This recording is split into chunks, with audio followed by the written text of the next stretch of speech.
السلام علیکم ورحمۃ اللہ وبرکاتہ۔ آج انشاءاللہ ہم بچوں کی تربیت کے بنیادی اصول جو ہیں ان پر کچھ بات کریں گے، ٹھیک ہے؟ نحمده ونصلی علی رسولہ الکریم، اما بعد فاعوذ باللہ من الشیطان الرجیم، بسم اللہ الرحمن الرحیم، رب اشرح لی صدری ویسر لی امری واحلل عقدۃ من لسانی یفقہوا قولی۔ اللہ سبحانہ وتعالیٰ کا ہم سب پر بہت بڑا احسان ہے کہ اس نے ہمیں اسلام سے محبت دی ہے اور ہم اپنی زندگی کو اسلام کے طریقوں کے مطابق گزارنا چاہتے ہیں، اور ہم سب کی یہ دلی تمنا اور خواہش ہے کہ ہمارے بچے اور ہماری آئندہ جنریشنز بھی اسلام پر ہوں، اللہ کی فرما بردار ہوں۔ حقیقت یہ ہے کہ بچے اللہ سبحانہ وتعالیٰ کا ایک بہت بڑا انعام ہے، ایک بہت بڑی نعمت ہے، ایک بہت بڑا تحفہ ہے۔ والدین کی سب سے بہترین کمائی، یعنی جتنا بھی مال و دولت کوئی کما لے، ان سب سے زیادہ قیمتی انسان کے بچے اور اس کی اولاد ہوتے ہیں، جو اس کے مرنے کے بعد اس کے لیے صدقہ جاریہ بھی ہوتے ہیں اور اس کے لیے نیک نامی کا ذریعہ بھی ہوتے ہیں۔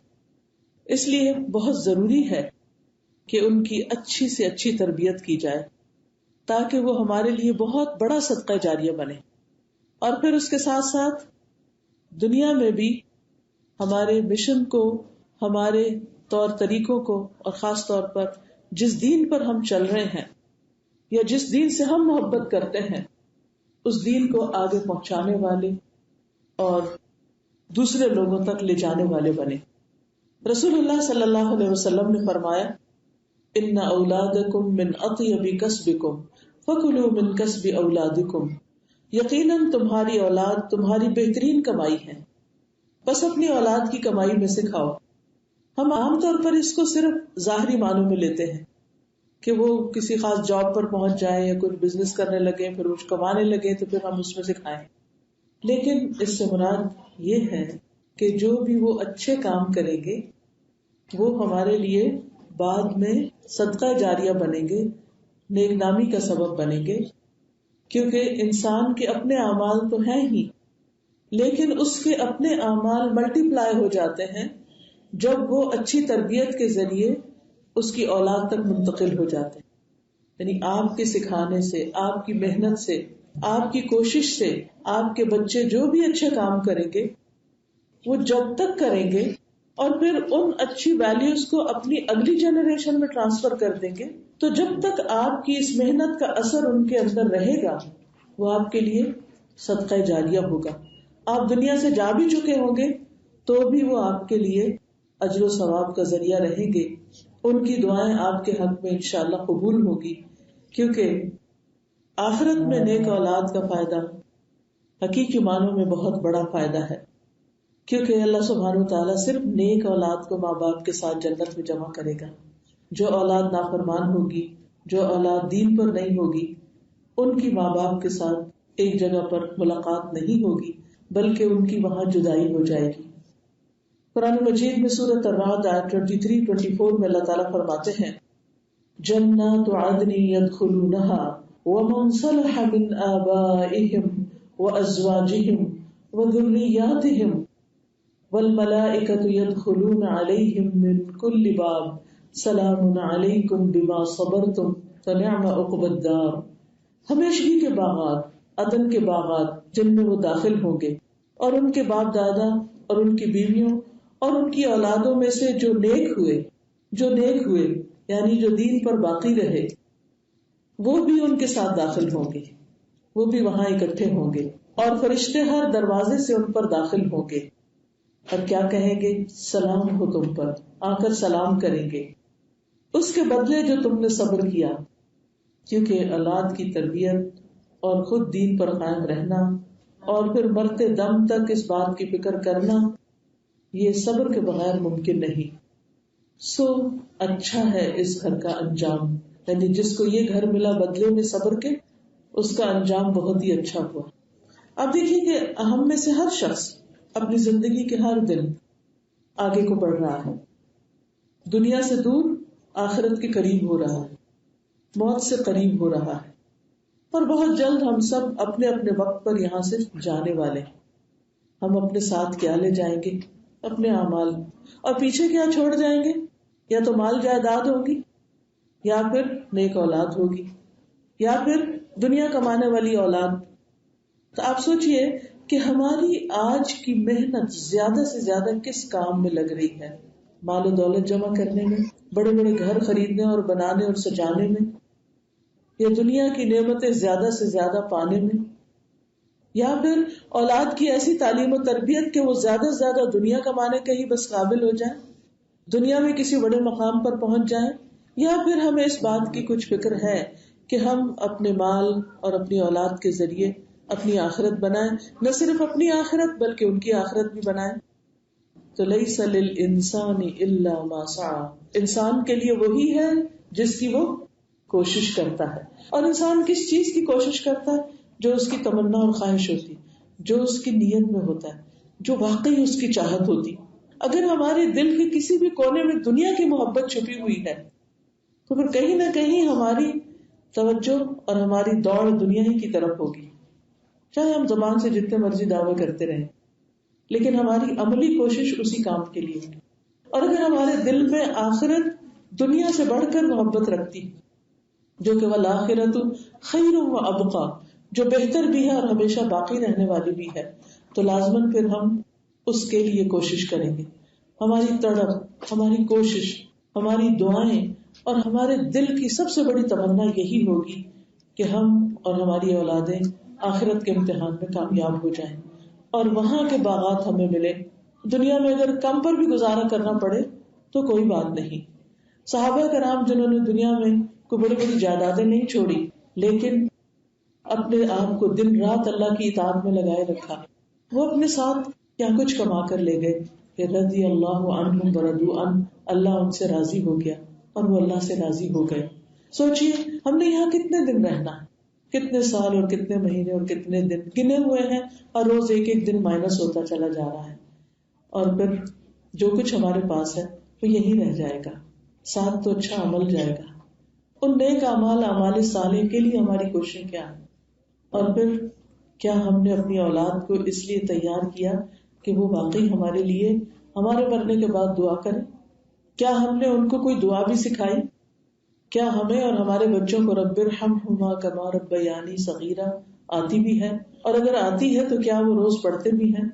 اور اگر ہم نے ان کو نہیں سکھائی اور وہ اس کو پڑھتے ہی نہیں ہمارے لیے تو مرنے کے بعد کہاں سے پڑھیں گے اور پھر انہیں کون سکھائے گا؟ تو ہمیں خود فکر کرنی ہے کہ ہم اپنے پیچھے کیا آثار چھوڑ کے جا رہے ہیں. کہ سورۃ یاسین میں آتا ہے کہ انا نحن نحیی الموتى ونکتب ما قدموا وآثارهم وکل شیء احصیناہ فی امام مبین. بے شک ہم زندہ کریں گے مردوں کو، انا نحن نحیی الموتى، ہم ہی زندہ کریں گے مردوں کو. اور یہ لازم ہو کر رہنا ہے، مرنے کے بعد ختم نہیں ہو جانا، پھر اٹھنا. وہ تو ایک نیند کی طرح، جس طرح ہم ہر روز سوتے ہیں اور پھر صبح اٹھتے ہیں اور صبح اٹھ کر کیا کہتے ہیں؟ الحمدللہ الذی احیانا بعدما اماتنا والیہ النشور. تو اسی طرح ہماری آخرت میں بھی ایک دن نشور ہوگا، وہ یوم النشور بھی ہے، جب ہم صرف یعنی دنیا کی اس موت کی نیند کے بعد پھر دوبارہ اٹھیں گے. اور اس دن پھر کیا ہوگا؟ وَنَكْتُبُ مَا قَدَّمُوا وَآثَارَهُمْ، ہم لکھ رہے ہیں جو وہ آگے بھیج رہے ہیں اور جو ان کے آثار ہیں. تو جو ہم خود اپنے ہاتھوں کی کمائی آگے بھیج رہے ہیں اور جو پیچھے ہماری نشان باقی ہیں، ہمارے اعمال کی شکل میں، ہمارے شاگردوں کی شکل میں، ہمارے علمی کاموں کی شکل میں، ہمارے بچوں کی شکل میں، وہ بھی سب کچھ لکھا جا رہا ہے. وَكُلَّ شَيْءٍ أَحْصَيْنَاهُ فِي إِمَامٍ مُبِينٍ، ہر چیز کو ہم نے ایک کھلے رجسٹر میں شمار کر رکھا ہے، گن رکھا ہے، گن کے سب کچھ وہاں ہمیں مل جائے گا. لیکن وہ وہی ملے گا نا جو ہم یہاں تیار کریں گے. تو آئے ہم سوچتے ہیں کہ ہم کیا تیار کر رہے ہیں. کرنے کے کام تو بہت سے ہیں، لیکن آج کا موضوع چونکہ بچوں کی تربیت کے بارے میں ہے، اس لیے میں صرف اسی پر ہی فوکس کروں گی، کیونکہ ہمارے بچے مرنے کے بعد ہمارے لیے صدقہ جاریہ ہے. صحیح مسلم کی حدیث ہے، جب انسان فوت ہو جاتا ہے تو اس کا عمل منقطع ہو جاتا ہے، سوائے 3 اعمال کے وہ منقطع نہیں ہوتے. صدقہ جاریہ یعنی ایسی جگہ مال خرچ کرنا جس کا ثواب جاری رہے، یا ایسا علم جس سے فائدہ اٹھایا جائے، یا نیک اولاد جو اس کے لیے دعا کرے. اور نیک اولاد جنت میں درجات کی بلندی کا ذریعہ ہے. آپ دیکھیں کہ یہاں پر ہم ایک علاقے میں گھر خریدتے ہیں، پھر کہتے ہیں کہ نہیں وہ فلاں جو نیا علاقہ ہے اس میں بہتر فیسلٹیز ہیں، چلو اس کو چھوڑو وہاں خرید لیتے ہیں. اور اکثر لوگ کیا کرتے ہیں کہ ہر سال نئے سے نئی جگہ، بڑے سے بڑے گھر، بہترین سے بہترین فیسلٹیز کی طرف بڑھتے رہتے ہیں. دنیا میں تو اپنے لیے چاہتے ہیں، لیکن کیا آخرت میں بھی ہم اپنے لیے بلند درجات چاہتے ہیں؟ وہ کیسے ملیں گے؟ اس کے لیے حدیث میں آتا ہے بے شک اللہ عز و جل جنت میں ایک نیک آدمی کے درجات کو بلند کرتا ہے. تو وہ پوچھتا ہے کہ اے میرے رب، میرے یہ درجات کہاں سے؟ یعنی جب میں فوت ہوا تھا تو اس وقت تو میرا یہ درجہ نہیں تھا. تو اللہ تعالیٰ فرماتا ہے تیرے حق میں تیری اولاد کے استغفار کی برکت سے، یعنی تیرے بعد تیرے بچوں نے تیری بخشش کی جو دعائیں کر لی اور خوب خوب جو دعائیں کی، ان کی وجہ سے تیرے درجے بلند ہو رہے ہیں. تو یہ یقینی طور پر اولاد کی دعائیں ماں باپ کو فائدہ بھی دیتی ہیں اور درجوں کی بلندی کا ذریعہ بھی بنتی. یعنی دنیا میں تو آپ اپنی اولاد کے لیے بہتر سے بہتر گھر خرید رہے ہیں اور ان کو اچھے سے اچھے عیش و عشرت فراہم کر رہے ہیں، لیکن اس کے ساتھ اگر آپ ان کو دین کی تعلیم دیں گے، تربیت کریں گے، تو ہی وہ آپ کے پھر آخرت کے درجات کی بلندی کا ذریعہ بنے گے. ورنہ اگر صرف دنیا ہی دنیا ہوئی تو جو محبت آپ نے ان کے دلوں میں دنیا کی ڈال دی، پھر وہ بھی آپ کے جانے کے بعد اپنی دنیا میں ہی مصروف ہو جائیں گے اور آپ کو بھول جائیں گے اور آپ کے لیے دعا کرنا بھی چھوڑ دیں گے. پھر آپ دیکھیے کہ اولاد اتنی بڑی نعمت ہے کہ اگر اولاد بعد میں فوت ہو، والدین پہلے چلے جائے تو صدقہ جاریہ. لیکن بعض اوقات ایسا بھی ہوتا ہے کہ ماں باپ زندہ رہ جاتے ہیں، اولاد فوت ہو جاتی ہے. وہ فوت ہوئی اولاد بھی انسان کے فائدے میں ہے، کیونکہ بعض اوقات ایسا ہوتا ہے نا کہ انسان سوچتا ہے کہ اچھا میں جاؤں گا، میرے بعد میرے بچے دعا کریں گے، لیکن اللہ کی تقدیر کے مطابق کبھی بچے پہلے چلے جاتے ہیں. تو اب کیا ہو؟ ایسی اولاد ماں باپ کے لیے جنت میں داخلے کا باعث ہے. نبی صلی اللہ علیہ وسلم نے فرمایا کسی مسلمان کے اگر 3 بچے مر جائیں جو بلوغت کو نہ پہنچے، نہیں چھوٹے بچے، کیونکہ چھوٹے بچوں سے ذرا محبت بھی زیادہ ہوتی، تو اللہ تعالیٰ اس رحمت کے نتیجے میں جو ان بچوں سے رکھتا ہے مسلمان کو بھی جنت میں داخل کرے گا. یعنی وہ بہت شدہ بچے جن پر والدین پھر صبر کرتے ہیں، وہ اس کو جنت میں لے جانے کا باعث ہوں گے. معاذ بن جبل کہتے ہیں کہ نبی صلی اللہ علیہ وسلم نے فرمایا قسم ہے اس کی جس کے ہاتھ میں میری جان ہے، کچا بچہ یعنی جو مسکیریج ہو جاتا ہے اپنی ماں کو اپنی آنول سے کھینچ کر جنت میں لے جائے گا جب وہ اس پر ثواب کی نیت سے صبر کرے گی. یعنی اگر چھوٹا بچہ جو ابھی پیدا بھی نہیں ہوا یا اسٹل بورن تھا، تو وہ بچہ بھی ماں کو جنت کی طرف لے جائے گا اگر ماں نے صبر کیا. تو اس لیے بہت ضروری ہے کہ ہم اپنے بچوں کی، اگر وہ بڑے ہیں یعنی کہ اگر زندہ ہیں تو تربیت کریں، اور اگر اللہ تعالیٰ ان کو واپس لے لے ہماری زندگی میں ہی تو اس پر صبر کریں. اور پھر ضروری نہیں کہ صرف چھوٹے بچے ہی ہوں، کوئی بھی بچہ اگر فوت ہو جائے، کیونکہ بعضوں کا جوان اولاد کی وفات زیادہ صدمے کا باعث بنتی ہے، تو جتنا بڑا صدمہ ہوتا ہے اس پر صبر کا درجہ بھی اتنا ہی زیادہ ہوتا ہے، اور پھر جتنا بڑا صبر ہوتا ہے اس پر اجر بھی اتنا ہی زیادہ ہوتا ہے. رسول اللہ صلی اللہ علیہ وسلم نے فرمایا جب کسی آدمی کا کوئی بچہ فوت ہو جاتا ہے تو اللہ تعالیٰ فرشتوں سے فرماتا ہے کہ کیا تم نے میرے بندے کے بیٹے کی روح قبض کی؟ وہ عرض کرتے ہیں جی ہاں. اللہ تعالیٰ فرماتے ہیں کہ تم نے اس کے دل کا پھل یعنی دل کا ٹکڑا قبض کر لیا؟ وہ عرض کرتے ہیں جی ہاں. پھر اللہ تعالیٰ پوچھتے ہیں میرے بندے نے کیا کہا؟ فرشتے عرض کرتے ہیں اس نے تیری تعریف کی، الحمدللہ کہا اور انا للہ و انا الیہ راجعون پڑھا. اللہ تعالیٰ فرماتے ہیں میرے اس بندے کے لیے جنت میں گھر بناؤ اور اس کا نام بیت الحمد رکھو، یعنی ایسا گھر کہ جسے دیکھ کے سب تعریف کریں، کیونکہ اس نے صدمے کے موقع پر، دکھ اور تکلیف کے موقع پر اللہ سبحانہ وتعالیٰ کی تعریف کی تھی کہ اللہ تعالیٰ کا کوئی بھی کام مصلحت سے خالی نہیں، اللہ سبحانہ وتعالیٰ کا ہر فیصلہ بہترین فیصلہ ہے. پھر اسی طرح جو بچے پہلے فوت ہو جائیں وہ ماں باپ کے لیے جنت کا دروازہ کھولنے والے ہیں. سنن النسائی میں ایک روایت آتی ہے، قرہ رضی اللہ عنہ روایت کرتے ہیں کہ ایک شخص نبی صلی اللہ علیہ وسلم کی خدمت میں حاضر ہوا اور اس کے ساتھ اس کا بیٹا بھی تھا. آپ نے اس شخص سے پوچھا کیا تم اس سے محبت کرتے؟ اس نے عرض کیا اللہ تعالیٰ آپ سے ایسی محبت کرے جیسی میں اس سے محبت کرتا ہوں، یعنی بہت زیادہ محبت کرتا ہوں. اس کے بعد وہ بچہ فوت ہو گیا. آپ نے اس کو نہیں دیکھا تو اس کے والد سے پوچھا کہ وہ اس بچے کا کیا ہوا، تو اس نے بتایا کہ وہ فوت ہو گیا. پھر آپ نے اس سے فرمایا تم اس بات سے خوش نہیں ہوتے کہ تم جنت کے جس دروازے پر جاؤ گے تو تم اپنے بچے کو پاؤ گے اور وہ تمہارے لیے جنت کا دروازہ کھولنے کی کوشش کرے گا، یعنی وہ وہاں تمہارا استقبال کرے گا.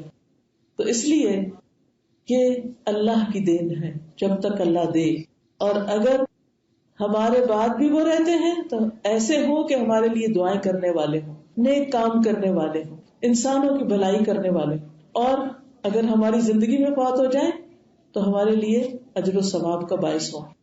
تو دونوں صورتوں میں خیر ہی خیر ہے، بھلائی ہی بھلائی ہے، فائدہ ہی فائدہ ہے. لیکن اس کے لیے ضروری ہے کہ ہم اپنے بچوں کو اللہ کا بندہ بنائیں، ان کے دل میں اللہ کی محبت پیدا کریں، انہیں اللہ کی پہچان کرائیں، ان کے اندر ایمان کے بیج بوئیں اور ان کی اچھی تربیت کریں. تو آج میں آپ کو چند ایک باتیں بتاؤں گی جو اچھی تربیت کے لیے نہایت ضروری ہیں. سب سے پہلی بات تو یہ ہے کہ بچوں کی تربیت کے لیے ان کو سمجھنا بہت ضروری ہے.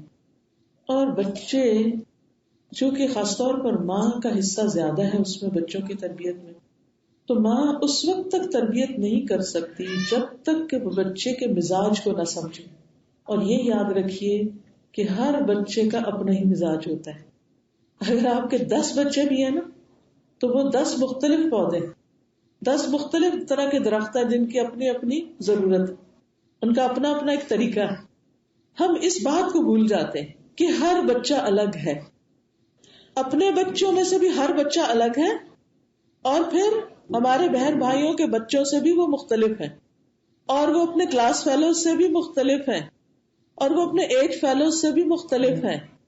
ہر بچہ ایک الگ انڈیویجول ہے. اپنے بچے کو سمجھیے، اس کے بغیر آپ اس کی تربیت کا حق ادا نہیں کر سکتے. کبھی ان کو کمپیئر نہ کریں دوسرے بچوں سے. یہ ان کے لیے بہت ہیوملیٹنگ ہوتا ہے کہ جب ان کو تانے دیے جاتے ہیں کہ دیکھو تمہارے بھائی نے تو اس عمر میں یہ کر لیا تھا اور تم کیا کر رہے، اور تمہارا کزن تو وہاں پہنچ گیا اور تم ابھی یہاں بیٹھے ہو. تو اس سے کیا ہوگا، بچے کے اندر احساس کمتری ڈیولپ ہوگا، انفیریورٹی کمپلیکس، جس کے نتیجے میں وہ آگے نہیں بڑھ سکے گا. اور اگر آپ کمپیئر کر کر کے اس کے اندر ہوا بھرتے رہے کہ وہ تو سب سے اچھا ہے، تو یہ چیز بھی اس کے اندر تکبر پیدا کر دے گی. اس کے اندر سپیریورٹی کا احساس پیدا ہو جائے گا کہ میں دوسروں سے بہت آگے ہوں، اور یہاں اس کی ترقی رک جائے گی کیونکہ اس کو بس یہ ہو جائے گا کہ میں تو پہلے ہی بہت اچھا، مجھے اور کیا اچھا کرنا ہے. تو نہ ضرورت سے زائد تعریف اور نہ ضرورت سے زائد تنقید. بچوں کو سمجھیے، سمجھنے کے لیے ان کے ساتھ وقت گزارنا پڑتا ہے، ان میں انٹرسٹ لینا پڑتا ہے، اور یہ کام صرف آپ ہی کر سکتے ہیں، ماں ہی کر سکتی ہے. آپ کے بہاف پہ کوئی اور نہیں کر سکتا. بچے کے ساتھ کوالٹی ٹائم اسپینڈ کیجیے، اس میں دلچسپی لیجیے، اسے بوجھ نہ سمجھیے، اسے اپنے لیے مصیبت نہ سمجھیے.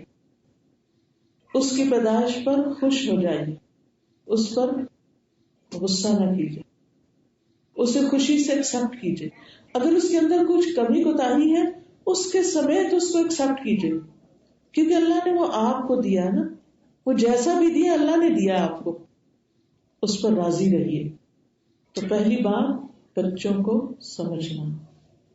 پھر یہ یاد رکھیے سمجھنے میں کہ سب بچے فطرت پر پیدا ہوتے ہیں، وہ بگڑے ہوئے نہیں پیدا ہوتے، وہ خراب نہیں پیدا ہوتے. ہر بچہ فطرت پر پیدا ہوتا ہے، اور اس بات کی گواہی وہ حدیث دیتی ہے، اور قرآن مجید کی ایک آیت سے بھی ہمیں یہ بات پتہ چلتی ہے. سورۃ الروم میں اللہ تعالیٰ فرماتے ہیں فَأَقِمْ وَجْهَكَ لِلدِّينِ حَنِيفًا فِطْرَتَ اللَّهِ الَّتِي فَطَرَ النَّاسَ عَلَيْهَا لَا تَبْدِيلَ لِخَلْقِ اللَّهِ ذَلِكَ الدِّينُ الْقَيِّمُ وَلَكِنَّ أَكْثَرَ النَّاسِ لَا يَعْلَمُونَ. لہٰذا نبی یکسو ہو کر اپنا رخ دین پر مرتکز کر دیجیے. یہی اللہ کی فطرت ہے. اللہ کی فطرت کا مطلب کیا ہے؟ یہ دین اسلام جس پر اس نے لوگوں کو پیدا کیا ہے، یعنی گویا ہر بچہ مسلمان پیدا ہوتا ہے. اللہ کی اس خلقت میں کوئی رد و بدل نہیں کر سکتا. یہی درست دین ہے، لیکن اکثر لوگ نہیں جانتے. حدیث سے ہمیں یہ بات پتہ چلتی ہے کہ کل مولود یولد علی الفطرہ، ہر بچہ فطرت پر پیدا ہوتا ہے، پھر اس کے ماں باپ اسے یہودی، نصرانی، مجوسی بنا دیتے ہیں. جس دین پر وہ خود ہوتے ہیں وہی دین اس کے لیے منتخب کرتے ہیں. جس طرح تم دیکھتے ہو کہ جانور سے ہی سالم بچہ جنتا ہے، کیا تم نے کوئی کان کٹا بچہ دیکھا کسی جانور کا؟ پھر کیا ہوتا ہے، بعد میں لوگ ان کے کان کاٹ دیتے ہیں. ابو ہریرہ رضی اللہ عنہ حدیث بیان کر کے پھر یہی آیت پڑھی جو اس وقت میں نے آپ کے سامنے پڑھی ہے. تو اس سے پتہ یہ چلتا ہے کہ ہر بچہ اسلام لے کر پیدا ہوتا ہے. اور اس کی دلیل یہ بھی ہے کہ اللہ سبحانہ وتعالیٰ نے، یاد ہوگا جب سب روحیں پیدا کی تھی بعد الست، تو اس وقت کیا کہا تھا سب سے، الست بربکم، کیا میں تمہارا رب نہیں ہوں؟ تو سب نے کیا کہا تھا، بلا، آپ ہی ہمارے رب ہیں. تو گویا ہر روح اس بات کا اقرار کر چکی ہے کہ اللہ ہمارا رب ہے.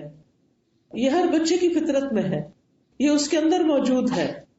جو نیک والدین ہوتے ہیں وہ بچے کی اس فطرت کو برقرار رکھتے ہیں، اور جو والدین خود بگڑے ہوئے ہوتے ہیں یا خود غلط کام کرتے ہیں یا غلط سوچ رکھتے ہیں، وہ بچوں کے اندر بھی وہی کچھ ڈال دیتے ہیں. کیونکہ بچہ تو وہی کرتا ہے جو اس کے سامنے کیا جا رہا ہوتا ہے، ورنہ بچے تو اپنے بچپن میں جب تک بالغ نہ ہو جائیں معصوم ہوتے ہیں. رسول اللہ صلی اللہ علیہ وسلم نے فرمایا، رفع القلم عن ثلاث، عن الصبی حتی یبلغ، 3 طرح کے لوگوں سے قلم اٹھا لیا گیا، بچہ جب تک کہ بالغ نہ ہو جائے. اسی طرح ایک اور روایت سے ہمیں یہ پتہ چلتا ہے کہ جب تک بچہ بولنے نہ لگ جائے تب تک فطرت پر ہوتا ہے، یہاں تک کہ اس کی زبان پھر جب بولتی ہے تو وہ واضح کر دیتا ہے کہ وہ کیا ہے. اور آپ دیکھیے کہ بچہ کون سی زبان سیکھتا ہے، کس طرح کا بولنا سیکھتا ہے، کیا لہجہ اختیار کرتا ہے جو اس کے سامنے بولا جا رہا ہوتا ہے. تو گویا ہم ہی پھر اپنے بچوں کو بنانے یا بگاڑنے میں بہت اہم کردار ادا کرتے ہیں. بچہ بولنے کی عمر تک والدین کے ساتھ ہی عموماً ہوتا ہے، پھر ہم اس کو بڑا ہوتا ہے تو اسکولوں کے حوالے کرتے ہیں یا معاشرے میں جاتا ہے یا اور لوگوں سے ملتا جلتا ہے، پھر اس کے اندر بگاڑ آنا شروع ہو جاتا ہے. اس معاملے میں ایک ریسرچ کی گئی تھی، اور وہ ریسرچ یا تجزیہ یہ تھا، ایک ڈاکٹر جسٹن بیرٹ جو آکسفورڈ یونیورسٹی میں ذہن اور بشریات کے سینئر ریسرچر ہیں، وہ دعویٰ کرتے ہیں کہ چھوٹے بچے اس یقین پر ذہنی طور پر راغب ہوتے ہیں کہ ایک ماں مکمل اور با اختیار ہستی موجود ہے، کیونکہ انہیں محسوس ہوتا ہے کہ دنیا میں ہر چیز کسی مقصد کے لیے بنی. تو انہوں نے بہت سے بچوں پر ایک ریسرچ کی، تو وہ کہتے ہیں کہ چھوٹے بچوں میں قدرتی ایمان موجود ہوتا ہے، بے شک انہیں یہ بات فیملی یا اسکول نے نہ بھی سکھائی ہو. وہ کہتے ہیں کہ بچے اگر کسی صحرا میں پلے، کسی جزیرے میں پلے، آئسولیٹڈ، تو بھی وہ اپنے رب کے ہونے پر ایمان رکھتے ہوں گے، ان کے اندر ایمان کا ایک لیول ہوگا، ان کو کہیں بھی چھوڑ دو. انہوں نے ایک BBC ریڈیو کے ایک پروگرام میں یہ بات بتائی کہ اگر ہم بچوں کو کسی جزیرے پر بھی پھینک دیں اور وہ خود پلے بڑھے، کوئی اور ان کے تربیت کرنے والا نہ ہو، تو سب کے سب رب پر ایمان رکھنے والے ہوں گے، کیونکہ اللہ نے ان کو وہ الست بربکم قالوا بلا وہ تجربہ کروا کے گزارا ہے، اس کے بعد ہی بھیجا ہے. ایک سٹڈی میں 6 اور 7 سال کے بچوں سے سوال کیا گیا کہ پہلا پرندہ کیوں وجود میں آیا، یہ پرندے کا کیا مقصد ہے؟ تو انہوں نے جواب دیا تاکہ دنیا خوبصورت بنائی جائے. تو اس سے وہ یہ کہتے ہیں، اس سٹڈی سے انہوں نے یہ بات ثابت کی کہ بچے چیزوں کا مقصد بھی سمجھتے ہیں، یعنی ان کے ذہن یہ سمجھ رہے ہوتے ہیں. یہ الگ بات ہے کہ وہ ہر چیز کا اظہار نہیں کرتے، لیکن پھر بڑے ہو کر ہم ان کو مختلف قسم کی وجوہات بتاتے ہیں. جو جاہل لوگ ہوتے ہیں وہ توہمات ان کے اندر ڈال دیتے ہیں، جو پڑھے لکھے لوگ ہوتے ہیں وہ کسی اور چیز سے ان کو کنیکٹ کر دیتے ہیں، اور بیچ میں اللہ کی پہچان دینے والا کوئی بھی نہیں ہوتا. ڈاکٹر بیرٹ کہتے ہیں کہ کچھ کلچرز میں بچوں سے مذہبی تعلیمات روک بھی لی جائیں تب بھی وہ رب کی ذات پر یقین رکھتے ہیں. بچوں کا صحیح اور قدرتی طور پر بڑھتا ہوا ذہن ان کو رب کی بہترین تخلیقات پر یقین رکھنے کی طرف راغب کرتا ہے. اس کے برعکس عمل ارتقاء، ایوولوشن جو ہے، انسانی ذہن کے لیے غیر قدرتی عمل ہے، ناقابل قبول ہے. بہرحال کہنے کا مطلب یہ ہے کہ اللہ سبحانہ وتعالی آپ کو جو بھی بچہ دیتا ہے وہ بالکل ایک صاف سلیٹ کی طرح ہوتا ہے. کچھ عرصے تک تو اپنی فطرت پہ رہتا ہے، لیکن جب وہ ہر طرف سے آوازیں سنتا ہے، ہر طرف مختلف چیزیں دیکھتا ہے، تو جو وہ دیکھتا ہے وہی کرنا شروع ہو جاتا ہے. تو یاد رکھیے، بچے وہی کرتے ہیں جو وہ دیکھتے ہیں. اب یہ آپ کا امتحان ہے کہ آپ ان کو کیا دکھا رہے ہیں. آپ کا گھر میں چلنا پھرنا، بولنا اٹھنا بیٹھنا، معاملہ کرنا، کس والیوم میں آپ بات کرتے ہیں، کس طرح دوسرے بچوں کو ڈانٹ ڈپٹ کرتے ہیں، یا شوہر سے کیا معاملہ کرتے ہیں، یا گھر میں اس کے علاوہ اور کون کون سی آوازیں ہیں، میوزک کی آواز ہے یا ہر وقت ٹیلی ویژن لگا ہوا ہے، یا بچوں کو آپ نے کارٹونوں جیسی غیر حقیقی دنیا میں گم کیا ہوا ہے. تو جو کچھ وہ دیکھتے ہیں وہی کاپی کرنے کی کوشش کرتے ہیں. اس لیے بہت ضروری ہے کہ ہم ان کو اچھا ماحول فراہم کریں. آپ دیکھیے کہ حضرت فاطمہ رضی اللہ تعالیٰ عنہ کے بارے میں آتا ہے کہ سب سے زیادہ عادات، چال چلن، بات چیت میں وہ حضور صلی اللہ علیہ وسلم سے مشابہ تھی، کیونکہ انہوں نے انہی کو اپنے سامنے دیکھا تو جو دیکھا وہی اختیار کر لیا. اور نبی صلی اللہ علیہ وسلم بھی ان سے بہت محبت کرتے تھے. جب وہ آپ کی طرف آتی ہیں آپ کھڑے ہو جاتے، ان کے ہاتھ پہ بوسہ دیتے، انہیں اپنی جگہ بٹھاتے. اور اسی طرح جواباً جب آپ ان کے گھر تشریف لے جاتے تو وہ بھی ایسا ہی کرتی. تو اس سے یہ ظاہر ہوتا ہے کہ ہم بچوں کو اگر اچھی تربیت دینا چاہتے ہیں تو ان کو اچھا ماحول دیں.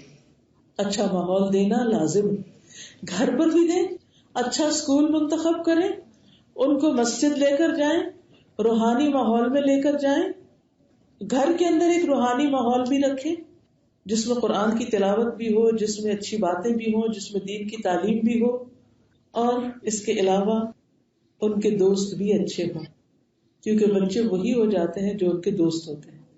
آپ اگر ہر روز غور کریں کہ بچہ اسکول کے بعد، اسکول سے آنے کے بعد کیا باتیں کرتا ہے، کس طرح بولتا ہے، کون سی نئی حرکت سیکھ کے آتا ہے. میں نے بہت کلوزلی اپنے بچوں کو آبزرو کیا. ہر روز میں نوٹ کرتی تھی آج اس نے کون سی نئی حرکت کی ہے جو کل نہیں تھی اس کے اندر. بلیو می، ہر روز ایک نئی چیز ہوتی تھی، ہر روز ایک نئی. تو میں یہ دیکھتی تھی کہ اس نے کہاں سے پک کی ہے، کہاں کس سے سنی ہے، کہاں سے لی. اور رائٹ فرام دا بگننگ آپ تجربہ کر کے دیکھیے، جو ہی بچہ ذرا چلنے پھرنے کے قابل ہو، تھوڑے چھوٹے چھوٹے لفظ بولنے کے قابل ہو، اس وقت سے بچے کاپی کرنا شروع کر دیتے ہیں، اور جو کچھ ان کے سامنے ہو رہا ہوگا وہی وہ ریپیٹ کریں گے. اس لیے اپنی زبان پر بھی بہت کنٹرول کرنے کی ضرورت ہے، سوچ سمجھ کر بولنے کی ضرورت ہے، اور محبت میں، غصے میں، جذباتی کیفیات میں اپنے آپ کو سنبھالنے کی ضرورت ہے. کیونکہ اگر ہم بہت غصہ کرتے ہیں تو بھی وہ دیکھ رہے ہیں اور وہ ان کے اوپر اس کے بھی اثرات پڑ رہے ہیں. اور اگر ہم بے پرواہ اور غفلت سے ہنس رہے ہیں اور فضول باتیں کر رہے ہیں وہ بھی دیکھ رہے ہیں. کتنی دیر ہم فون پر ہیں وہ بھی نوٹ کر رہے ہیں. ہم کیسا لباس پہنتے ہیں وہ بھی دیکھ رہے ہیں. چھوٹی چھوٹی ساری چیزیں بچے صرف دیکھ کر سیکھ رہے ہوتے ہیں یا سن کر سیکھ رہے ہوتے ہیں، اور یہی ان کے علم کا پہلا ذریعہ ہوتا ہے. تو ایک معصوم اور فطرت پر جو بچہ ہے، اگر اس کو ماحول اچھا نہیں ملتا تو یہ اس کے لیے سب سے بڑی مشکل چیز ہے. حضرت ابراہیم علیہ السلام نے اسماعیل علیہ السلام کے لیے کیا چنا، کیا چیز اختیار کی؟ اچھا ماحول.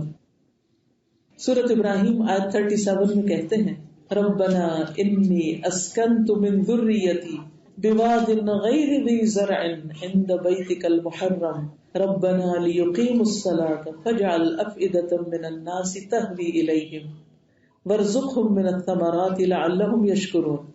اے ہمارے رب، میں نے اپنی اولاد کے ایک حصے کو تیرے قابل احترام گھر کے پاس لا بسایا. تیرے گھر کے پاس. ہم جب گھر خریدتے ہیں تو کیا دیکھتے ہیں کہ وہاں سے مسجد کتنے فاصلے پر ہے؟ ایسا ہی ہے. وہ کہتے ہیں جہاں کوئی کھیتی نہیں، کچھ نہیں اگتا، یہاں دنیا کی نعمتیں نہیں ہیں، لیکن تیرا گھر ہے یہاں. اے ہمارے رب، تاکہ وہ نماز قائم کرے. سب سے پہلی فکر انہوں نے اپنے بیٹے کی تربیت کے لیے کیا کی کہ اس کی نماز کی جگہ. بس بعض لوگوں کے دلوں کو ان کی طرف مائل کر دے اور انہیں کھانے کو پھل مہیا کر دے. دوسری چیز کیا مانگی؟ جذباتی محبت، یعنی محبت ان کی ضرورت ہے، ان کو محبت کرنے والے لوگ دے. تیسری چیز کھانا دے، اور کھانے میں بہترین کھانا دے جو پھلوں کی شکل میں ہو. توقع ہے کہ یہ شکر گزار رہیں گے. یہ ہے ترتیب گھر خریدتے وقت، کہیں موو ہوتے وقت، کہ ہماری پرائرٹی کیا ہے. ہماری ترتیب الٹ ہے. پہلی ترتیب میں کیا ہے؟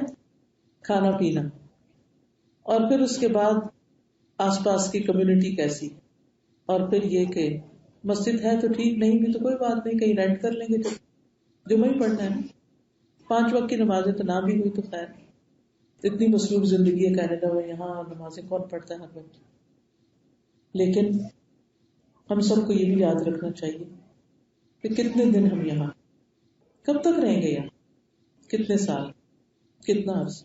کیا کچھ بھی بنا لیں، بڑے سے بڑا مینشن بھی اپنے پیچھے چھوڑ جائیں، وہ ہمیں آگے کیا فائدہ دے گا، یا ہمارے بچوں کی آخرت کو کیا فائدہ دے گا اگر انہوں نے مسجد کا منہ نہ دیکھا، اگر ان کے لیے کوئی روحانی مرکز ہی نہ ہوا. اس لیے بچوں کی تربیت میں انتہائی ضروری ہے کہ ان کو اچھا ماحول دیا جائے. ٹھیک ہے آپ کی مجبوری ہے، آپ ان کو پبلک اسکول میں بھیج رہے ہیں، لیکن ہفتے میں 2 دن تو ایسے نکالیے نا کہ جہاں آپ خود بھی اور بچے بھی بیٹھیں اور ایک روحانی ماحول پیدا کریں، دین سیکھیں سکھائیں. اور اس میں بھی کسی اور پر ڈال کے خود بازار نہیں گھومنے چلے جائیں، خود بھی والنٹیئر کریں، خود بھی دین سیکھیں، اور خود بھی شریک ہو اپنے بچوں کی تربیت میں. کیونکہ یہ صرف چند لوگوں کی ذمہ داری تو نہیں کہ وہ اپنا ویکینڈ قربان کریں اور پھر وہ بیچارے ڈھیروں بچوں کو سنبھالیں. وہ کتنا حق ادا کر سکتے ہیں؟ اگر ہم خود اپنے بچوں کو نہیں سکھا سکتے تو ایک ٹیچر 20-30 بچوں کو سکھانے کا کیا حق ادا کر سکتی ہے؟ ہم سب کو اس کام میں شریک ہونا پڑے گا، ہمیں آگے بڑھنا پڑے گا. ٹھیک ہے اگر ہمیں نہیں آتا تو ہمیں خود سیکھنا پڑے گا، اور سیکھ کے اپنے بچے کے مزاج کو سمجھ کر جو ڈوز ہم دے سکتے ہیں وہ کوئی اور دے ہی نہیں سکتا. پھر اسی طرح یہ ہے کہ ان کے سامنے اپنا رویہ ٹھیک رکھے. تو دوسری اہم بات کیا ہوئی کہ والدین رہنما ہیں، رول ماڈلز ہیں. سب سے بہترین رول ماڈل ماں باپ کو ہونا چاہیے جن کو دیکھ کر بچے اچھی تربیت حاصل کر سکیں. بچے جب چھوٹے ہوتے ہیں تو سیکھنے کے مرحلے میں ہوتے ہیں، انہیں یہ نہیں پتا ہوتا کیا صحیح اور کیا غلط ہے. بڑے ہو کر تو ہمیں پتا چل جاتا ہے نا، تو ہم خود بھی پھر ڈسکریمنیٹ کر لیتے ہیں. بچپن میں نہیں پتا چلتا. تو بچوں کو تو نہیں پتا کہ صحیح بات ہو رہی ہے یہ غلط ہو رہی ہے، وہ تو ہر چیز کو ابزارو کرتے چلے جاتے ہیں. تو اس لیے ایسے لوگوں کا ان کے لیے انتخاب کریں کہ جو ان کو اچھی باتیں سکھائیں، جو ان کے لیے اچھا نمونہ بنے. لیکن بہرحال نگران آپ خود ہی ہیں، ماں باپ ہی ہیں. ان کے دوست کیسے ہیں، وہ کہاں اٹھتے بیٹھتے ہیں، وہ کیا کرتے ہیں، اس کی نگرانی آپ کو خود کرنی ہوگی. لہذا اچھے ماحول کے ساتھ ساتھ جس بھی ماحول میں وہ جا رہے ہیں اس پر بھی نظر رکھیں. گھر میں بھی اور باہر بھی فکر کریں کس کے ساتھ اٹھتے بیٹھتے ہیں. نبی صلی اللہ علیہ وسلم نے فرمایا تم میں سے ہر شخص نگران ہے اور اس سے اس کی رعایا کے بارے میں پوچھا جائے گا. مرد اپنے گھر والوں پہ نگران ہے، عورت اپنے خاوند کے گھر اور اس کی اولاد پر نگران ہے. تو یہ عورت کی خاص ذمہ داری ہے کہ اس کو یہ نگرانی کرنی ہے. اور نگرانوں سے ان کی رعایا کے بارے میں سوال کیا جائے گا. یہ بڑی اہم بات ہے. نبی صلی اللہ علیہ وسلم نے فرمایا اللہ تعالیٰ ہر نگران سے اس کی رعیت کے بارے میں سوال کرے گا کہ اس نے اس کی حفاظت کی یا اس کو ضائع کر دیا، حتیٰ کہ وہ بندے سے اس کے گھر والوں کے بارے میں بھی پوچھے گا. تو یاد رکھیے کل قیامت کے دن اللہ سبحانہ وتعالیٰ کے سامنے ہم نے کھڑے ہونا جا کر، اور وہ ہم سے پوچھے گا کہ ہم نے اپنے بچوں کے لیے کیا کیا، ان کی کیسی نگرانی کی، ان کو کیا سکھایا، ان کے لیے کس بات کی فکر کی. تو ضروری یہ ہے کہ پھر ہم خود ان کے لیے بہترین نمونہ بننے کے ساتھ ساتھ بہترین ماحول فراہم کرنے کے ساتھ ساتھ اچھے اخلاق کی طرف بھی ان کی رہنمائی کریں. ابھی آپ سورۃ لقمان کی آیات سن رہے تھے. جن لوگوں نے غور سے ترجمہ سنا ہو انہوں نے وہ دیکھا ہوگا کہ لقمان اپنے بچے کو کیا کیا نصیحتیں کر رہے ہیں، کیسے ادب اور مینرز سکھا رہے ہیں توحید کے سبق کے بعد. میں چاہوں گی کہ یہ آیات آپ سب ضرور پڑھیں، اور ان پہ کئی لیکچرز بھی ہیں. تو ان کی روشنی میں اولاد کی تربیت کرنے کے اصول سیکھیں. وہ کہتے ہیں اے میرے چھوٹے بیٹے یا بنیا، چھوٹے بیٹے کو سکھا رہے ہیں نماز قائم کرو.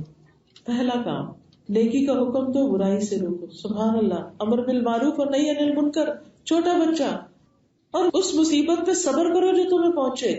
بچوں کو سکھایا جا رہا ہے صبر. کیا یہ سب کچھ ہم سکھا رہے ہیں کہ بچوں کو صبر کیسے کرنا ہے؟ ہم تو ان کی ہر خواہش پوری کر دیتے ہیں، تو اسی لیے وہ خواہشات کے بندے بن کے رہ جاتے ہیں. اور اگر نہیں کوئی بات مانتے تو آپ دیکھیں کیسا پس کریٹ کرتے ہیں، کیونکہ صبر کرنا تو سیکھا ہی نہیں. یقیناً یہ ہمت کے کاموں میں سے. اور بچے کو کیا کہتے ہیں؟ لوگوں کے لیے اپنا رخسار نہ پھیلاؤ، یعنی تکبر سے بات نہ کرو، منہ نہ پھلا کے بات کرو، زمین میں اکڑ کے نہ چلو، چال میں بھی نظر رکھے چلتے کیسے ہیں بچے. اللہ کسی اکڑنے والے فخر کرنے والے سے محبت نہیں کرتا.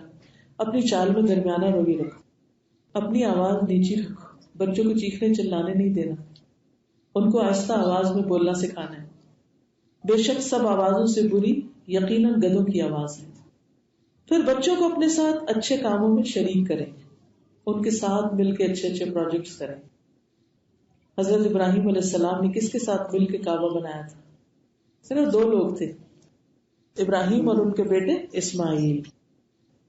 مسجد کے کاموں میں ان کو ساتھ لے کے جائیں، اس میں ان کو شریک کریں، مسجد کی صفائی میں، مسجد کی ڈیکوریشن میں، اس کی بیوٹیفیکیشن میں، تاکہ ان کو پتا ہو کہ یہ محبت کی جگہ ہے.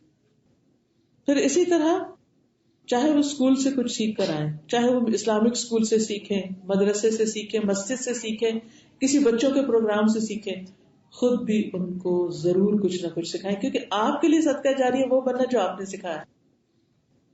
سعد بن ابی وقاص اپنے بچوں کو یہ دعا سکھایا کرتے تھے جیسے معلم بچوں کو لکھنا سکھاتا ہے. اور وہ کہتے کہ رسول اللہ صلی اللہ علیہ وسلم اس دعا کے ساتھ اپنی نماز کا اختتام کرتے تھے: اللہم انی اعوذ بک من الجبن واعوذ بک ان ارد الی ارذل العمر واعوذ بک من فتنۃ الدنیا واعوذ بک من عذاب القبر. اب دیکھیے کہ جو دعائیں بچپن میں آپ انہیں سکھا دیں گے ساری زندگی نہیں بھولیں گے. مجھے ابھی تک وہ دعائیں جو میرے والد نے مجھے بچپن میں سکھا دی، بہت چھوٹی عمر میں، وہ ایسی زندگی کا حصہ بن گئی ہے کہ وہ کبھی ذہن سے نکلتی، وہ ایسے یعنی آٹومیشن پہ آ گئی، کسی ریمائنڈر لگانے کی ضرورت نہیں، خود بخود اس جگہ پہنچ کے وہ دعا منہ سے نکلنے لگتی ہے، کانشیسلی انکانشیسلی. پھر اسی طرح باقی زندگی کے بھی آداب، کیسے سونا ہے، سوتے وقت کیا دعائیں پڑھنی ہے، اگر خواب میں ڈر جائیں تو کیا کرنا ہے، ٹیبل مینرز، کھانا کیسے ہے یعنی اسلامی طریقے سے، دائیں ہاتھ کا استعمال، بیٹھ کے کھانا. پھر اسی طرح کھیل کے لیے جا رہے ہیں تو اس کے لیے بھی رہنمائی کہ اس میں کیا کرنا اور کیا نہیں کرنا. سوئمنگ کے لیے جا رہے ہیں اس کے لیے بھی ان کو بتائیں کہ اسلامی طریقہ کیا ہے. آپ دیکھیں کہ اسلاف کس طرح اپنے بچوں کو سکھاتے تھے. ربیع بن خیثم کی بیٹی جو تھی ان کے پاس سے کہنے لگی ابا جان میں کھیلنے چلی جاؤں. انہوں نے کہا میری پیاری چھوٹی سی بیٹی جاؤ اور اچھی بات کہنا، یعنی جاتے ہوئے پیار سے رخصت کرنا اور ساتھ کوئی اچھی سے نصیحت بھی کر دینا. پھر کچھ بچے بڑے باصلاحیت ہوتے ہیں، بہت بریلی ہوتے ہیں، ان کو نیک لوگوں کی نگرانی میں دینا. جیسے انس بن مالک رضی اللہ عنہ کی والدہ ام سلیم جو تھی وہ نبی صلی اللہ علیہ وسلم کے پاس حضرت انس کو لے آئیں کہ میرا یہ بیٹا لکھنا جانتا ہے. تو وہ 9-10 سال تک آپ صلی اللہ علیہ وسلم کی خدمت میں رہے. پھر بچوں کو دینی مجالس میں لے کے جانا، جیسے کسی حدیث کی مجلس میں، درس قرآن میں. اچھا اس میں ہوتا پتہ کیا ہے، ہم بچوں کو لے جاتے ہیں لیکن ان کو الگ کر دیتے ہیں، اپنے ساتھ نہیں بٹھاتے اور ہمیں کہتے ہیں بچے ہیں بچے ان کو کیا سمجھ. حالانکہ بچے بچپن سے بہت کچھ سمجھنے لگتے ہیں. اگر آدھی بات بھی سمجھ لیں نا تو آدھی خود آپ گھر جا کے ان کو باقی کی سمجھا سکتے ہیں. لیکن یہ نہیں کہ ان کو اناٹینڈڈ چھوڑ دیں، اپنے ساتھ بٹھائیں، ساتھ کچھ کاغذ قلم پکڑا دیں، اس سے کچھ ڈرا کرتے ہیں، تھوڑا بہت لکھنا ہے تو لکھیں، جو سن رہے ہیں وہ لکھو. آپ دیکھیں گے اتنے پیارے پیارے ورڈز کے ساتھ چھوٹے چھوٹے نوٹس بنائے ہوئے ہوں گے انہوں نے. ایز لانگ ایز آپ خود بھی اگر کچھ لکھ رہے ہیں، کچھ سیکھ رہے ہو تو.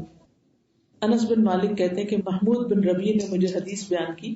آپ صلی اللہ علیہ وسلم نے فرمایا جو شخص اللہ کی توحید اور میری رسالت کی گواہی دے گا وہ دوزخ میں داخل نہ ہوگا، یا یہ کہ اس کو آگ نہ کھائے گی. انس کہتے ہیں کہ یہ حدیث مجھے بہت اچھی لگی، میں نے اپنے بیٹے سے کہا اس کو لکھ لو، تو اس نے اس حدیث کو لکھ لیا. تو وہ اپنے بچوں کو چھوٹی چھوٹی اچھی باتیں لکھوا بھی دیتے، کیونکہ ان کے جو پرسنل نوٹس ہوتے ہیں وہ ان کو زیادہ عزیز اور قیمتی ہوتے ہیں بجائے کسی بڑی کتاب کے جو آپ خرید کر ان کو دے دیں. تو چھوٹی چھوٹی چیزیں ان کو لکھنے کو بھی کہیں، اپنی ڈائری خود مینٹین کریں، علماء کی مجلس میں لے جائیں. ابن عباس کہتے ہیں کہ حضرت عمر جو تھے وہ مجھے بڑے بڑے جو شیوخ ان کے پاس ہوتے تھے اور ان کی جو مجلس شورا میں بڑے بڑے لوگ ہوتے تھے ان کے ساتھ ان کو بٹھایا کرتے تھے. تو کچھ لوگوں کو اس پر اعتراض بھی ہوا. تو ایک دن حضرت عمر نے کچھ ایسا سوال کیا کہ جس کا جواب صرف ابن عباس کو آتا تھا. تو خاص طور پہ جو بچے سمجھدار ہوں ان کو علم کی مجالس میں بھی لے کر جانا چاہیے اور پھر ساتھ بٹھانا چاہیے. عبداللہ بن عبید کہتے ہیں کہ عمر ابن العاص قریش کے ایک حلقے کے پاس ٹھہرے اور کہا تمہیں کیا ہو گیا ہے کہ تم ان لڑکوں کو چھوڑے ہوئے ہو؟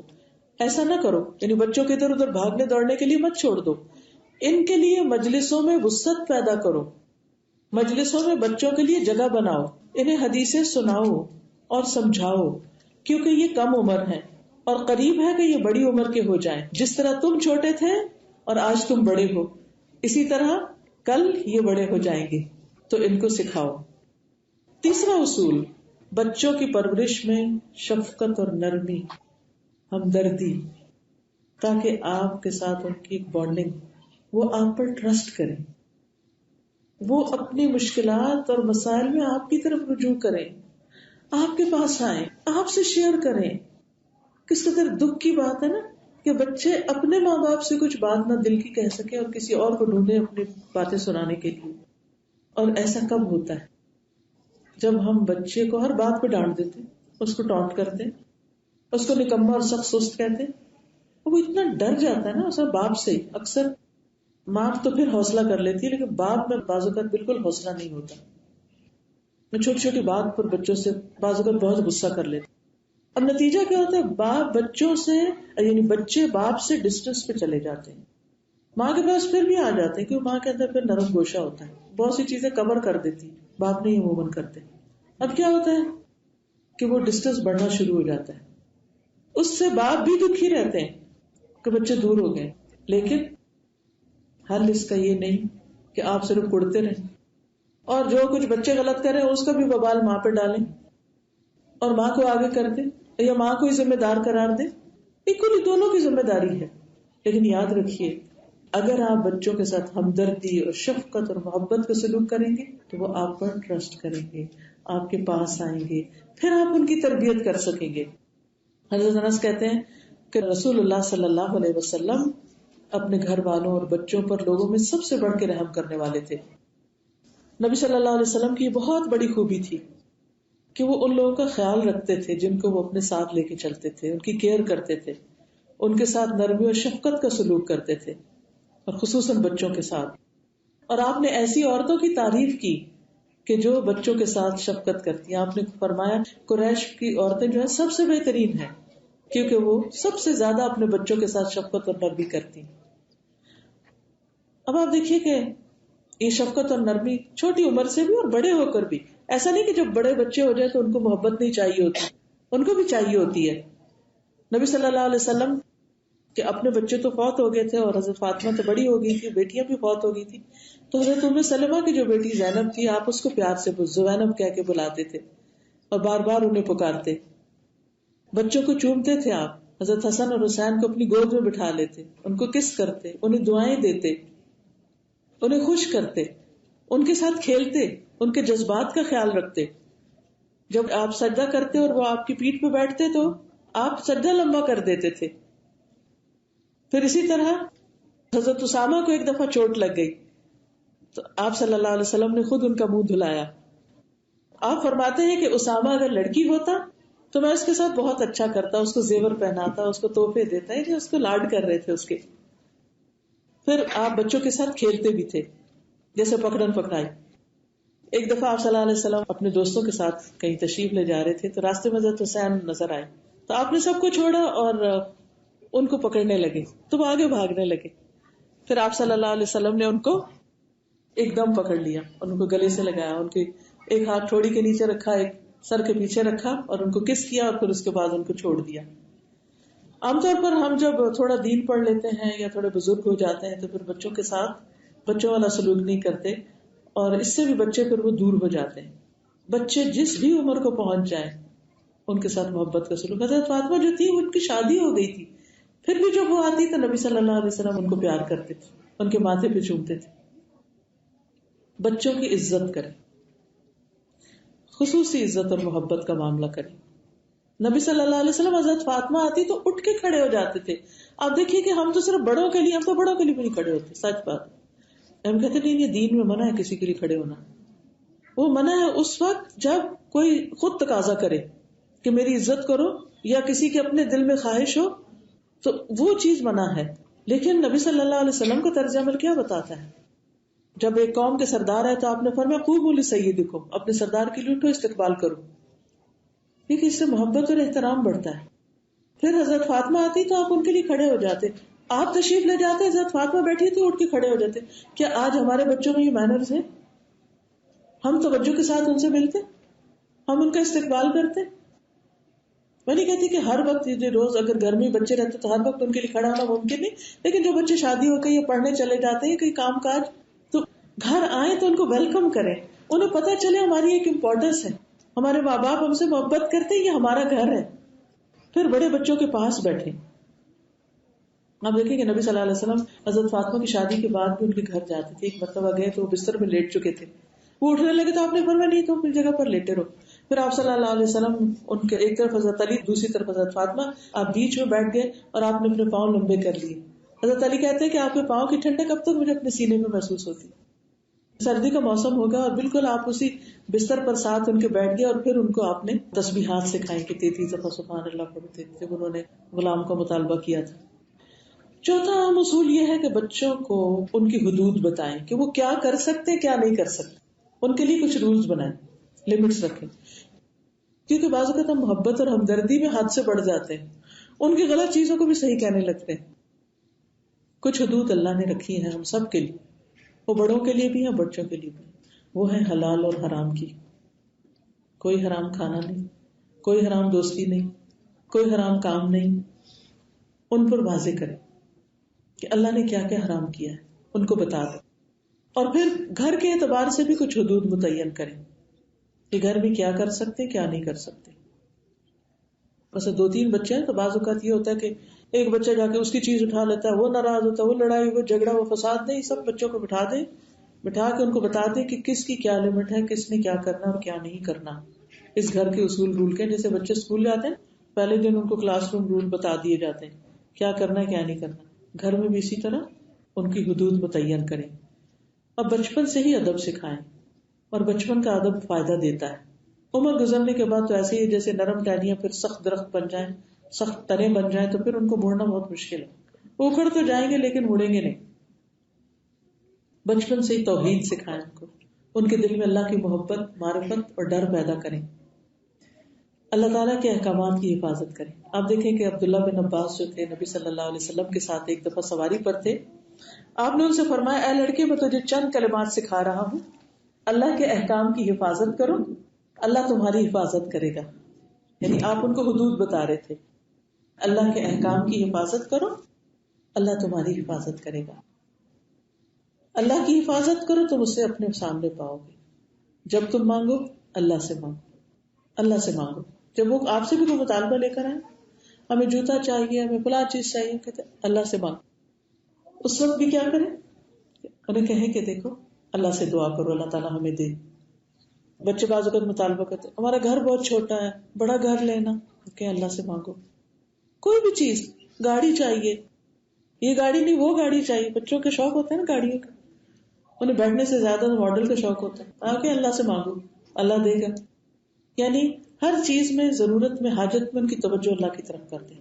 اللہ کرے گا، اللہ نے کرنا ہے، اللہ کی طرف رجوع کرو.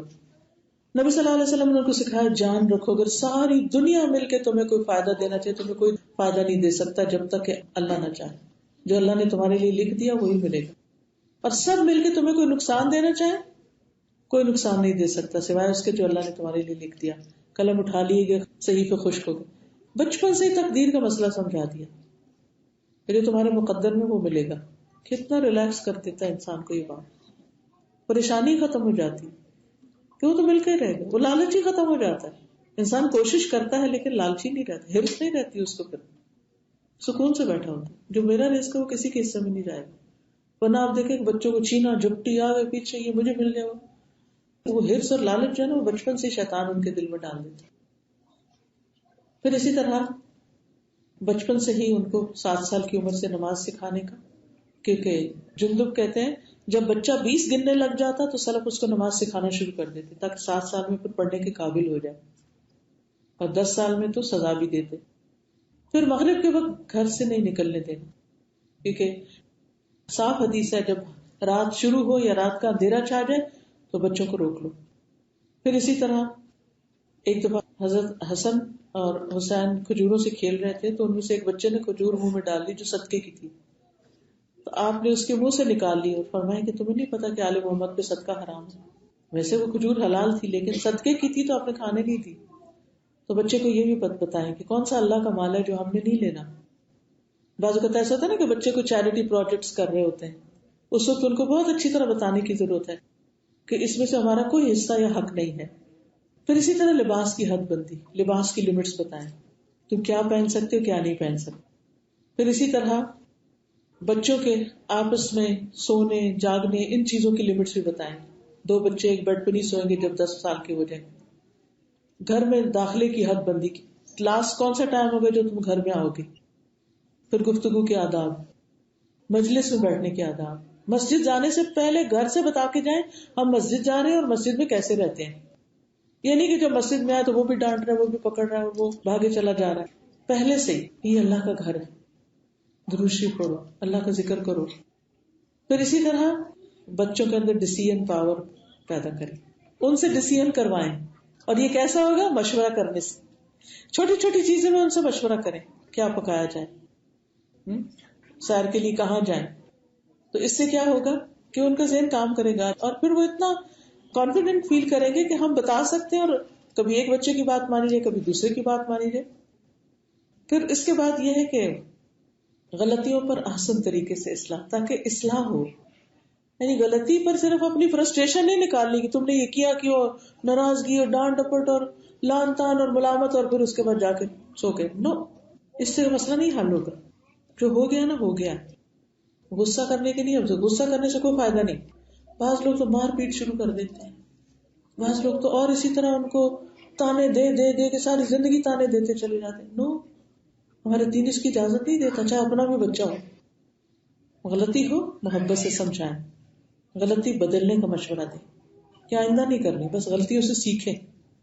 استغفار کرنا سکھائیں، اللہ سے معافی مانگنا سکھائیں، بچوں سے معافی مانگنا سکھائیں، آپس میں بہن بھائیوں کے درمیان اگر گڑبڑ ہو جائے.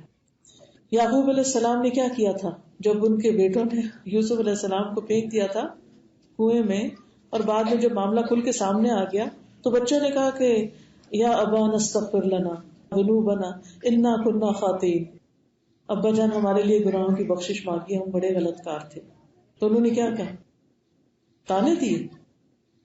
نہیں کہا قال سوف استغفر لکم ربی، میں عنقریب تمہارے لیے اپنے رب سے یا ضرور اپنے رب سے تمہارے لیے استغفار کروں، انہ هو الغفور الرحیم.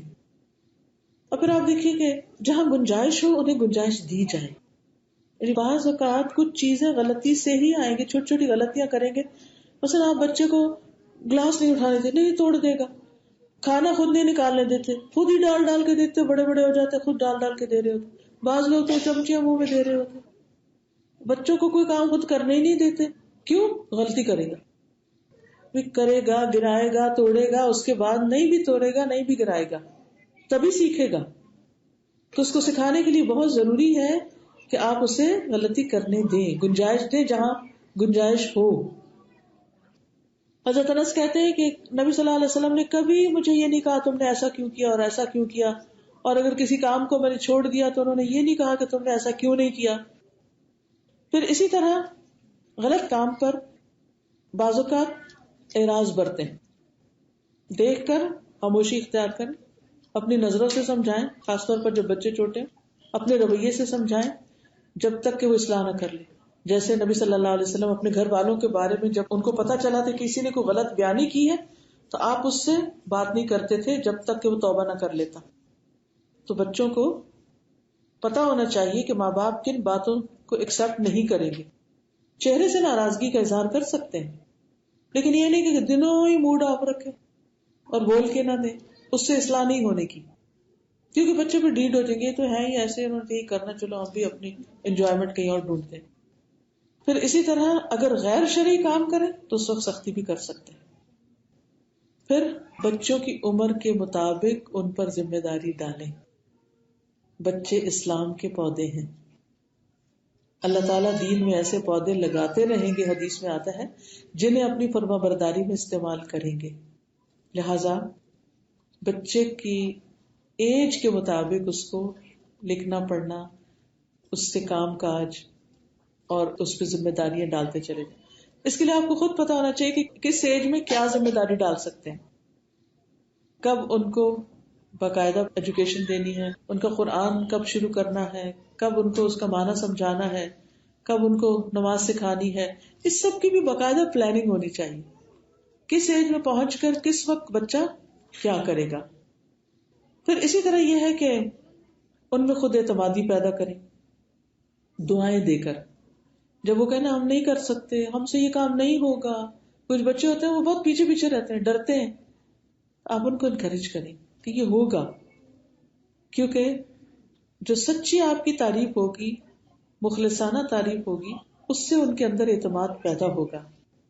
پھر بچوں کو ان کی صلاحیت کے مطابق اگر ذمہ داری دینی، تو کچھ بچوں کے اندر بچپن سے بہت پوٹینشیل ہوتا ہے. جیسے حضرت زید تھے، ان کی عمر صرف 11 سال تھی جب نبی صلی اللہ علیہ وسلم مدینہ تشریف لائے تھے. تو انہیں آپ کی خدمت میں پیش کیا گیا تو نبی صلی اللہ علیہ وسلم انہیں دیکھ کے بہت خوش ہوئے. لوگوں نے عرض کیا یا رسول اللہ صلی اللہ علیہ وسلم، بنو نجار کے اس بچے کو آپ پر اللہ کی طرف سے نازل ہونے والی 10 سے کچھ اوپر صورتیں یاد ہیں. تو آپ کو بڑا تعجب ہوا، حیرانی ہوئی کہ اتنا چھوٹا سا بچہ اور اتنا کچھ یاد ہے. تو آپ نے فرمایا کہ تم یہودیوں کا طرز تحریر سیکھ لو، یعنی ہیبرو سیکھو، کیونکہ مجھے اپنے خطوط کے سلسلے میں ان پر اعتماد نہیں کہ وہ کیا اس کا ترجمہ کریں. وہ کہتے ہیں کہ انہوں نے 15 دن کے اندر ہیبرو لکھنی سیکھ لی، مہارت ہو گئی.